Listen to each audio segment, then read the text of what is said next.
Hey, you're listening to the Monica Sanford Show podcast. You're here for another great episode of sharing people's stories and hearing why they do what they do, a variety of topics and guests.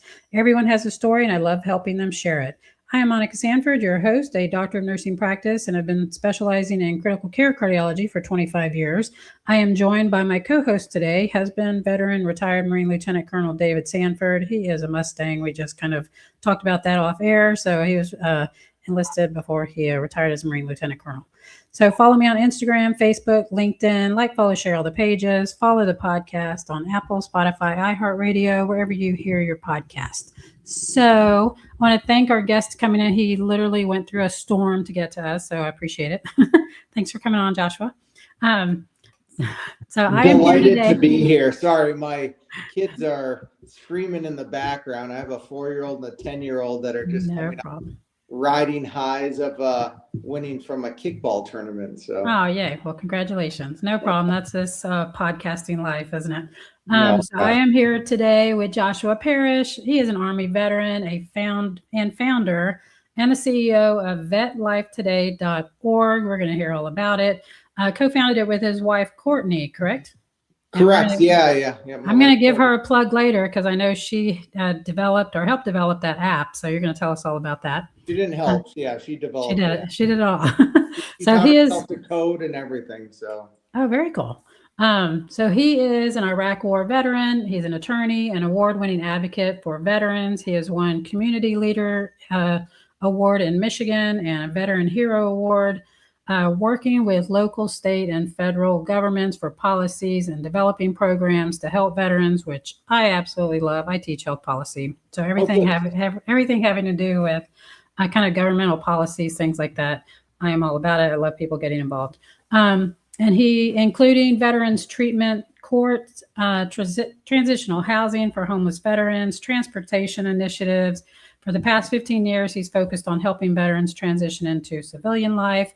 Resources, one of the app his wife built. We're going to hear about it, the resource for that, for mental health struggles. That's why I really wanted you on this month. May is Mental Health Awareness Month, and of course, especially for veterans, housing challenges, helping veterans gain access to all the benefits and resources that they are entitled to. So first, we're going to back up just a minute so we can kind of get your background and why did you go into the Army, and then why law? Were you a lawyer in the Army? And I was not. No, I was not JAG Corps. No, Okay. It's interesting. So I grew up on a little Indian reservation up in the Upper Peninsula of Michigan, and I always say that I never should be in the position that I'm in right now. And David, I think you can probably attest to this. Your wife, my wife, I mean, they're very strong advocates for veterans, just in general. And after I got back from Iraq, I met my wife, and she saw what was a shell of myself. I was, and I try to be very transparent with people. I was not in a good head state, and I was self-medicating a lot with alcohol, and she saw that I was worth more than what I was really believing in myself. And so I had served another 5 years in the Army. And after I left the military, she saw that I was destined for more. And she said, David, you'll appreciate this from being on the officer and enlisted side. She voluntold me. She said, honey, I think that you would make a great attorney. And so she signed me up for the LSAT, which is the law school admissions test. And I did quite well on that. And she said, I think that you should go to law school. And I, just as a good soldier, a good E5 I said, yes, ma'am, I will do whatever you want me to do. You just tell me, where to go, when to show up, and what to do. So what did you do in the Army? What was your MOS? I was a combat engineer. Oh, okay. Yep. All right. So when did you serve in where in Iraq? Yeah, so 2000 to 2008, and so I served. Gosh, I was everywhere from Al Qut, El Nazariya, up near Baghdad, little town called Zubadaya, which was about 30 miles outside of Baghdad. Actually built a bridge we were attached to the 1st Marine Infantry Division, 1st ID, along with the 4th ID. Okay, I was out in Helmand Province. I was there in Iraq twice, in Fallujah, Ramadi, and Yep. yeah, I got a little taste of Baghdad and see how they lived in the green zone. So yeah, that was good living, but man, you didn't get much of that. No, not at all. No, no, I was So there. can you talk to us a little bit about? We talked about sort of a, I don't know, I call it a mental health journey. Yeah. You come back. I mean, I was just angry, my first time. And actually, as I get further and further away from Iraq and the way it all turned out, I get even more angry. Kind of walk us through your mental health journey. From when your boss told you you're going to be a lawyer, and just kind of walk us up to where you are now, like some of the things along the way that help you get to the spot you're in right now. Yeah, and I try to be very open with my mental health journey. I came from a pretty dysfunctional childhood, oldest of 6. And so growing up on a reservation, a lot of the teachers that I went to school with, I went to school off reservation and pretty much a predominantly white school, Caucasian school. And a lot of my teachers knew my father. He was a very bad alcoholic. And they said, you're going to be just like your father. My father is very abusive to myself, my mother, and I took a lot of the brunt end of it. And so I think I had a chip on my shoulder. And when I joined the military, I wanted to show people that I wasn't going to be like my father. And I use this in air quotations now because my father has come a long way, but I just didn't want to be another loser that grew up on the reservation and never made anything of themselves. And so, David, I went to Iraq and I was the stereotypical, I wanted to be in the army. I bled it. And when I got there, when we were embedded with a bunch of journalists, and I believe they were from CNN, and what they were saying on the news and what we were doing, it just didn't jive. And so I came back very jaded. And I don't think it was even just because of what I saw over there or the combat that I went through. I think it was just in general that I started to actually question why I was doing what I did in life.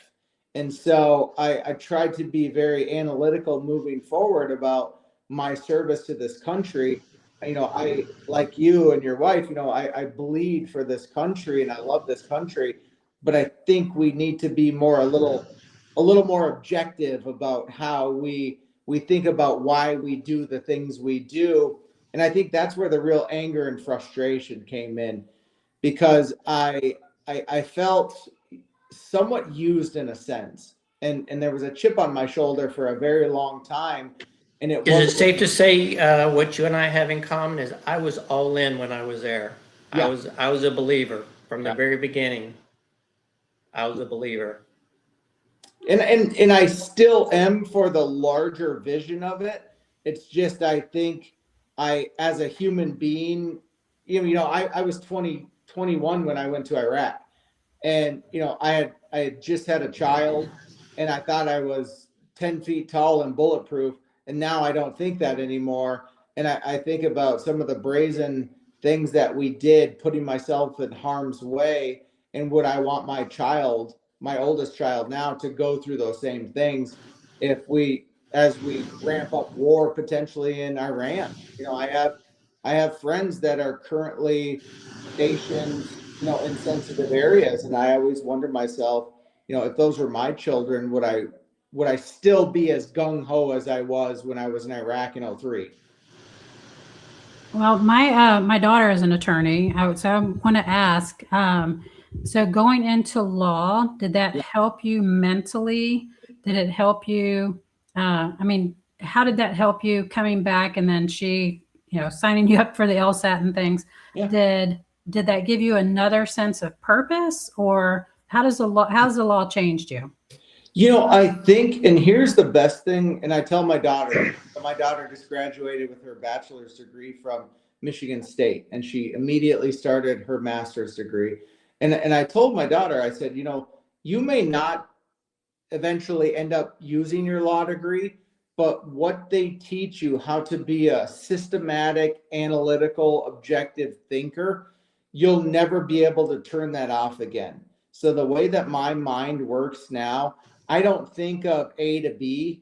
I think of A to Z and how we kind of correlate everything within itself. And I think it's a blessing and a curse. And Monica, I wonder if your daughter were on here today. I would love to get her take on it. But my mind, the way that I analyze things these days, it's not like I was when I did it in the military. Yeah, and that's what I was just talking to her about actually last week or the last few days is it does teach you critical thinking, judgment skills, things like that. So I'm glad you said that. That's amazing. That's a great question. Yeah. Was the actual coursework, like my daughter, she would call home and say, we had this class today and I have to read 200 pages by tomorrow and be able to talk about it. So it was during COVID. So that first year she was sitting in her apartment doing all this. So there's a mental screw up that goes with sitting in your apartment. But she said she was so focused on her actual schoolwork that it sort of like took away a lot of that mental pain of being in that classroom. Did you find that like being focused on your schoolwork helped with your mental journey? Yeah, so I was unique in this. I guess I'm not unique in the sense, but I had been married and I had been working for the state of Michigan full time during the day, and I took law school at night. So Monday through Friday, 9 to 5, and then 6 to 10, 4 nights a week, I was going to law school. And so I don't think I even had time to even think. I had my 2 youngest children during that time. And so I don't think I had the time to even really focus on my mental health. And I'll just be brutally transparent with you. I think it was around 17 or 18, I just had a complete mental breakdown. I didn't get out of bed for about 2 weeks. And I think at that time, our oldest daughter was around 2 years old. And I have no idea to this day what happened. I've tried to speak to VA therapists about it. I'm almost baffled how my brain just rewired itself. And I was fortunate that I was able to work remotely for the state, but I was still having to go to law school at night during that time. And so I would say those 2 years from that point until I was able to really start to get a hold on it, it was torture. It really was for me. And I wish I could tell you or show you with a picture or a video of how dark my life got for a little while, where I just couldn't be happy anymore. And I know, speaking to other veterans throughout the years, that a lot of that just happened to them as well. And I'm always curious why something like that happened to me. So do you think how much of your journey, and specifically 2017, 18, was a product of your childhood and things that you never like really dealt with, and how much of that was just all the BS with Iraq and just life in general? Yeah, and I think it's a good hybrid, really. I think it's growing up and not being able to compartmentalize. And then when your mind expands, and I don't know this for a fact, it's just my personal opinion, but when you go to law school, I think there's different receptors and neurons that start to fire, and then you start to think differently. And then I start to think about some of the things that we did in Iraq, some of the things that I wasn't proud of, or having to, getting my truck hit by an IED and this or that. And then coupled with what I went through as a child trying to protect my mother. Yeah, I think it's a complete hybrid of everything I went through. And I think that, yeah, as a child and then in the military and then as a lawyer, you have different coping mechanisms that you have to work through in all those situations. And like you said, it is a hybrid. I think you have the different judgment and you work through things and cope things different. And that brings me to actually veterans coming to you. Yeah. When they come to you, what is their main thing that they are requesting or asking of you or wanting? Are they wanting, kind of the very basic things right now? Housing, food, shelter, things like that, or mental health struggles. Do you take care of all of that, or what's the main thing they're struggling with that they ask you for help for? So when I got out of the military and I worked for the county in their VA office, and then I worked for the state of Michigan in their VA office, I was able to see where we were allowing our veterans to fall through the cracks. And so I started building a national blueprint on everything that you just talked about, everything that you've encompassed. I think when veterans leave the military, and I don't speak for every veteran, it's just, I think, generalization. I think a lot of veterans lose their sense of purpose and they lose their sense of identity when they leave the military. And so I think if you are able to create an upstream model to allow these veterans to be their own best advocates before they start falling through the cracks, I think you're going to start to see a reduction in the veteran suicide rate by allowing these veterans. Because think about it this way. On average, when you get out of the military, you're required to go through TAPS. And TAPS tells you that you need to go find a VSO, a veteran service officer. For every 7,000 veterans in this country right now, there's only one accredited veteran service officer. That's a failed model, whether you like to say it or not. I've told Doug Collins this. I've told everybody within the VA that will listen to me this exact same story. I think what you have to realize is that you have to empower these veterans to be their own best advocates, but not just the veterans. You have to start thinking about the family members, the dependents, the spouses, the children. This is a cohesive unit. And so when you get out of the military, and it goes back to what you said earlier, Monica, when I started that Veterans Treatment Court, the very first year we did the Veterans Treatment Court, I was sitting in the back of the courtroom. And what I found is that when the family was involved in the process of A to B, that the recidivism rate for these veterans dropped to almost 0%. But when they didn't have any type of structure in place, they were almost 100%. They were going to reoffend because they didn't have that structure in place. But David, I think that's, and Monica, I think that's what the military gives you, but I don't think they teach you what to do with those skills after you leave the military, or how to translate them over to the civilian world. No, we could sit here and we could run we could have a whole podcast on the failures of TAP in the military when you go from the military to civilian world.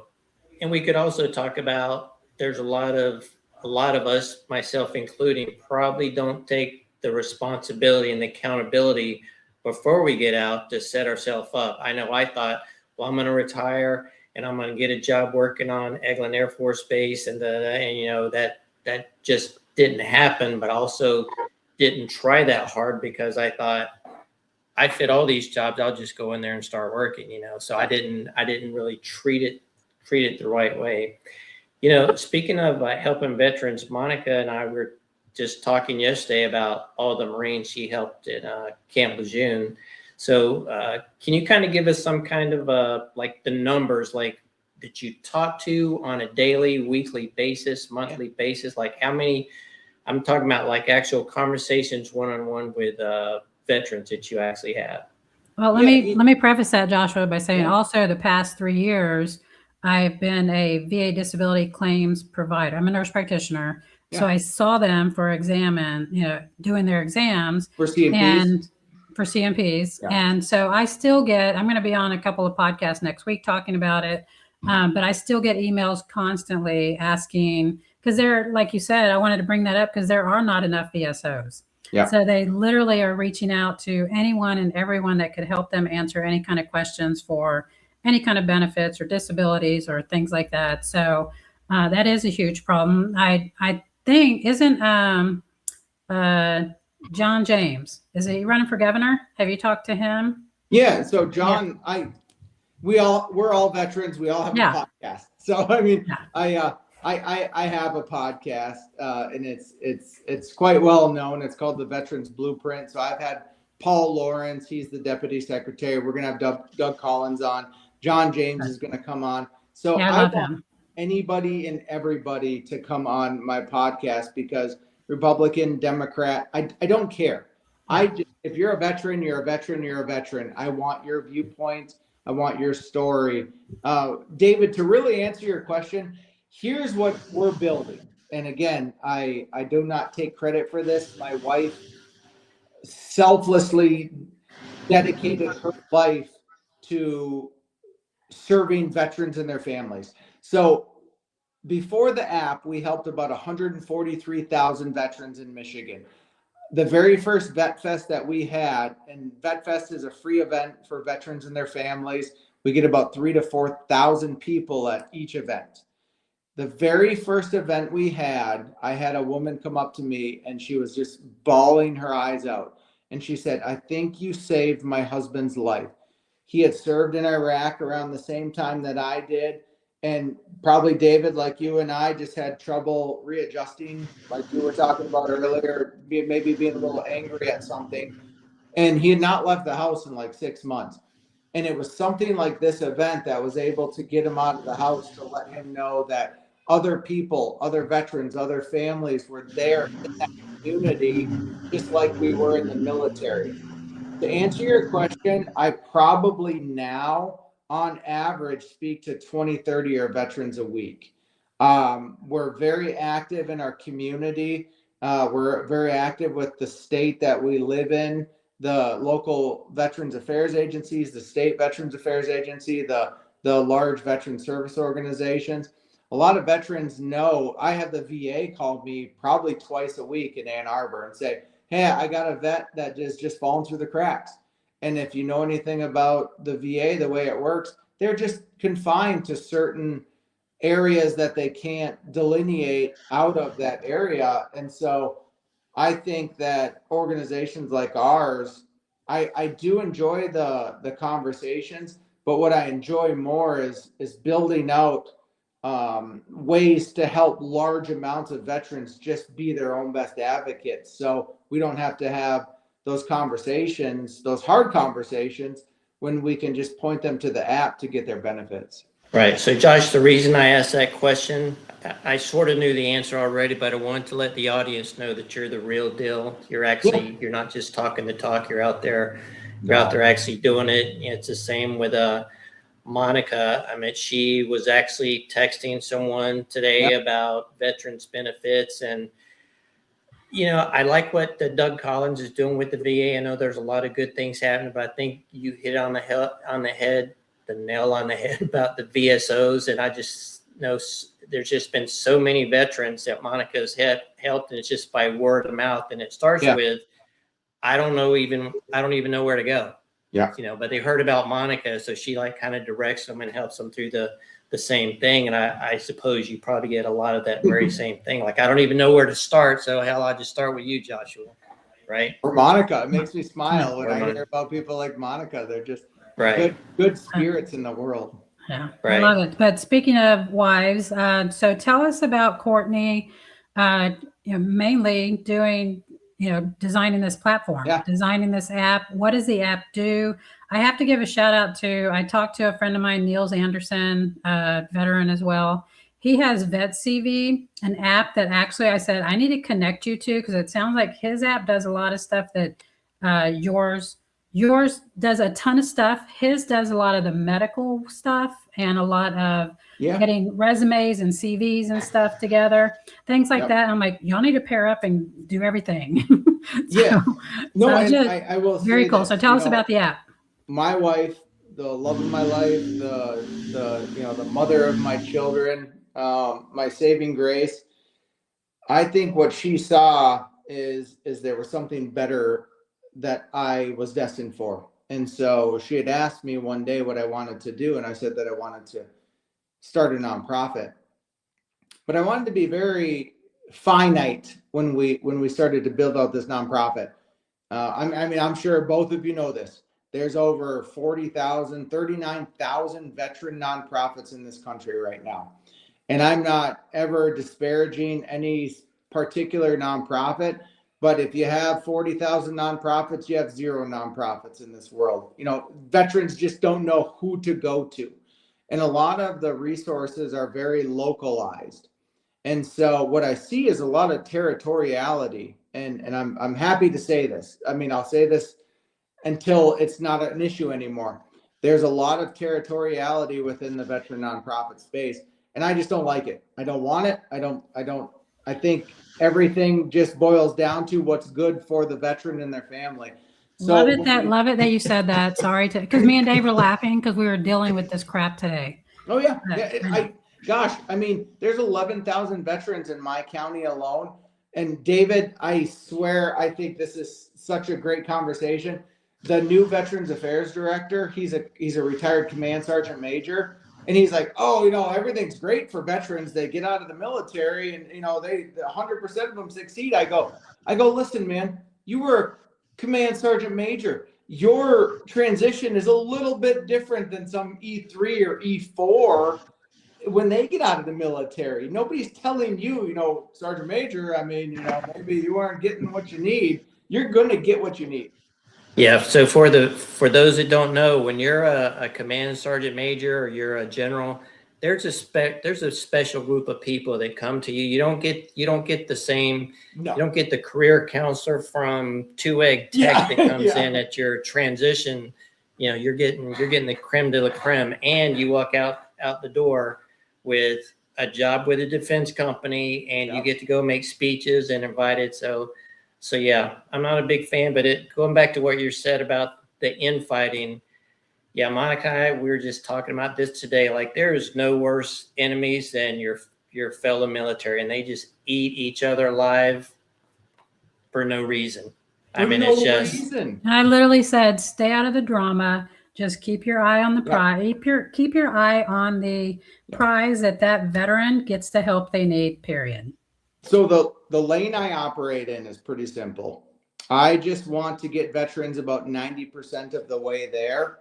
And then if they need to get connected to a subject matter expert, if people would just open their ears and understand that, the services that people like you and I offer are very complementary.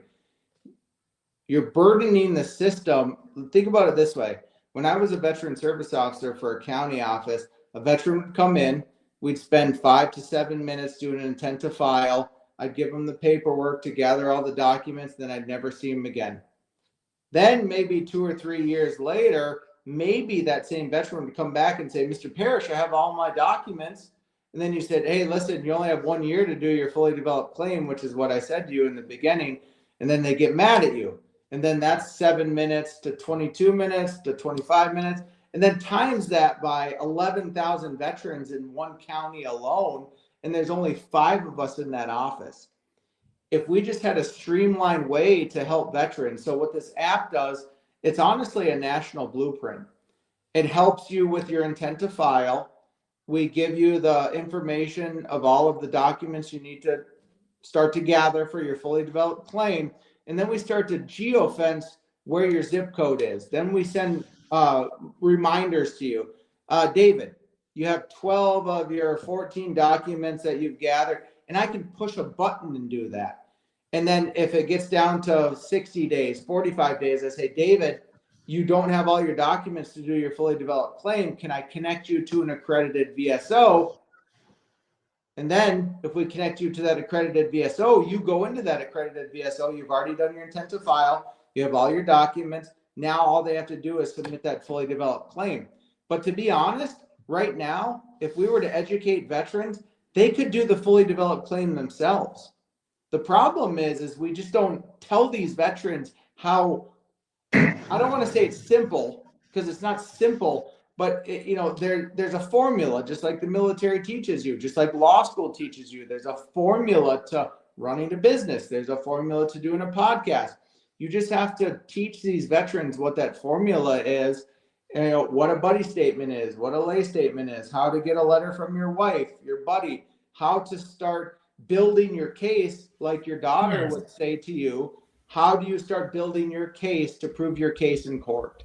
And that's I agree with everything you said. That's easy. What's not easy, especially if you're not computer literate, and I am somewhat, is going on to the VA website and finding where's the form that I need to fill out to do this. And it's form SF1897J, but if blah, blah, then it's 18757F. Like, but I fit into both of these. So which one do I do? It's very, I haven't looked in it in a while, but when I first started filing a claim back, I don't know, 10 years ago, I tried to, and it's like, man, you're freaking killing me here. And I didn't even know what a VSO was. So I just had to figure it out myself. And I'm not the smartest guy in the world, but not the dumbest guy either. So somewhere in between all those people that are like me, like, yeah, this shouldn't be this hard. It looks like somebody from the government put this VA website together. You remember when I talked earlier about how veterans lose a sense of purpose, lose a sense of identity when they leave the military?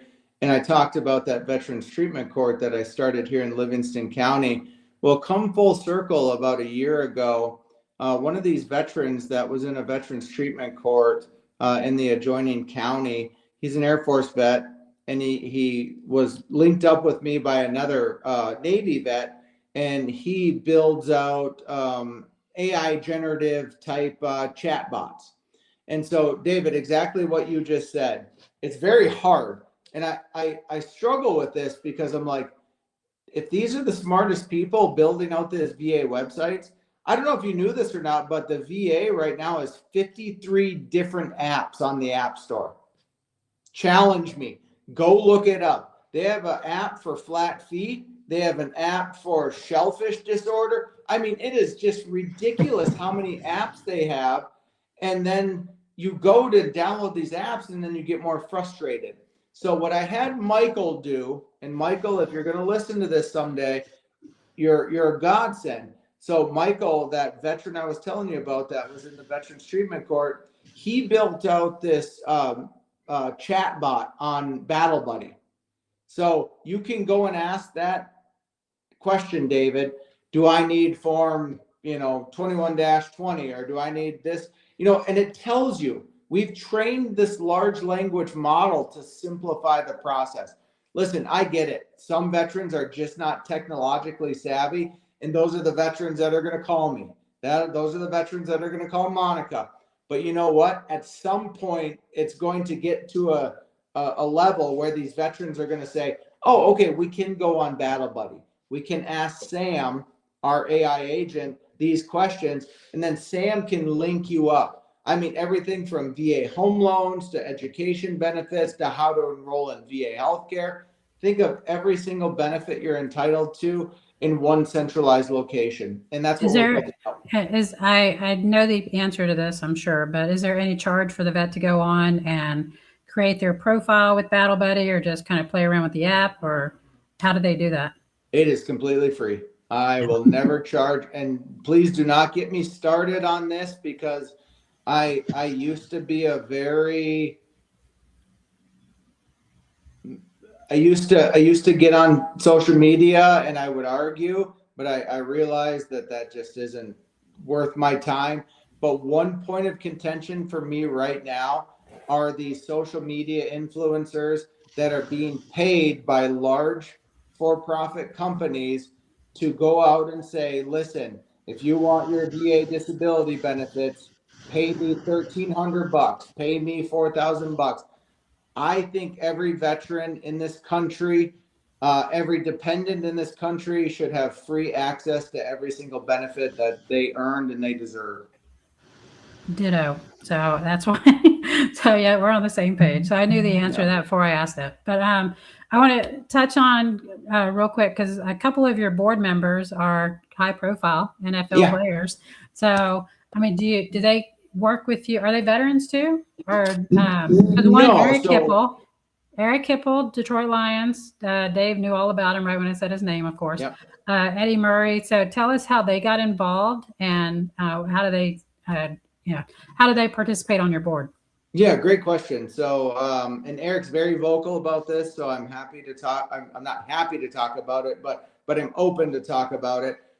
Eric's son, as you know, Eric and Eddie Murray were both part of the 1980 draft class for the Detroit Lions. Eric was the quarterback, Eddie was the kicker. Eric's son committed suicide, and which led to a downward mental health spiral for Eric, and he ended up trying to commit suicide.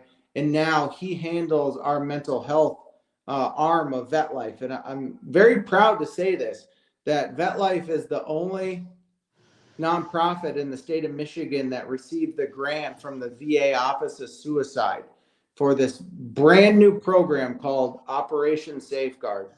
So what Operation Safeguard does is it uses community health navigators to identify veterans that are essentially falling through the cracks.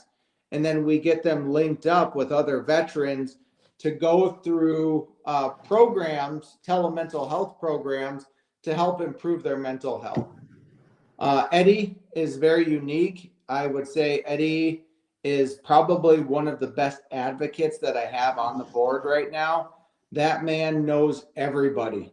And if you're in the veteran nonprofit world, you have to understand how important it is to have advocates that know high profile people.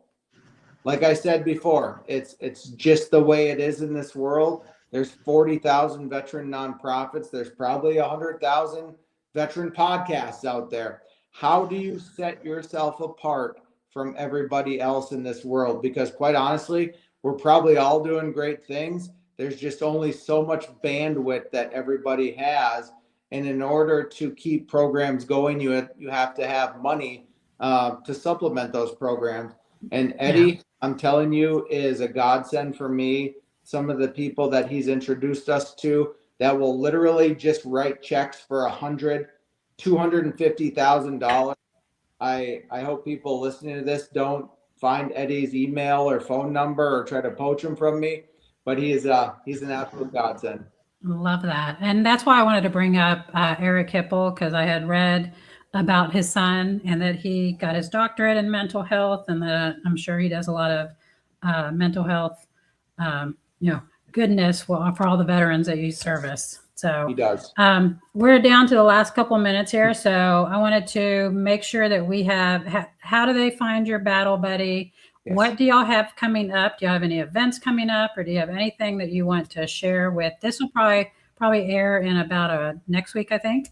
Sure. Next week or so. So if you have anything coming up for the summer, or tell us about how they find the Battle Buddy app. So our Battle Buddy app just eclipsed 500,000 downloads. And I have congratulations. I have to say this because I'm very proud of it. Doug Collins just literally said on X that in 2026, 100,000 veterans have enrolled in VA healthcare. Of those 100,000, 9,000 of those enrolled in healthcare did it through the Battle Buddy app. And so, really? Oh, very cool. Yep. And so what I want to do is I want Battle Buddy to be inserted within the transitionary program. I want veterans to have access to our app prior to leaving, so at least we give them an idea of the benefits they're entitled to. So we have our Vet Fest event, which is August. I believe it's, don't quote me, I think it's August 8th. It's in Howell, it's in Michigan. But more importantly, the app itself is on the App Store. It's on both app stores. I would highly encourage people to just go download the app, learn about their benefits.